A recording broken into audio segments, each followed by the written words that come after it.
নওজোয়ান তোমরা বুঝতেছো না, তোমরা মনে করছো এই নারী, ছবি, মোবাইল, এই মোটর সাইকেল, এই বন্ধুদের আড্ডা, এই রং তামাশা, কয়টা ভাত খাইলা আর ঘুম গেলা আর পেশাব পায়খানা করলা আর কতক্ষণ লজ্জাস্থানের চাহিদা, যৌন চাহিদা পূরণ করলা, যখন যা মন চায় নারী দেখলা, ছবি দেখলা, উলঙ্গ দৃশ্য দেখলা, জিনা করলা, বেবিচার করলা, মদ খাইলা, জুয়া খেললা, আর কিছুক্ষণ টাকা পয়সা রোজগার কইরা বাত মাছ চাল ডাল খাইয়া টাইয়া উঠতে লাইলা, এরই নাম জীবন মিয়া?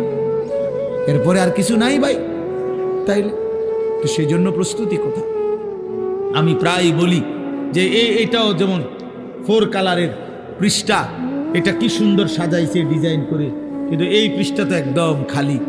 আল্লাহ তাআলা বলে, বান্দা মাটির উপরে তোমার ঘর কত সুন্দর করে সাজাইলা, মাটির নিচেও তো তোমার একটা ঘর আছে, সেই ঘরের নাম হচ্ছে কবর, সেটাও তো তোমারই ঘর বান্দা, ওই ঘরটা এরকম খালি রাখলা কেন?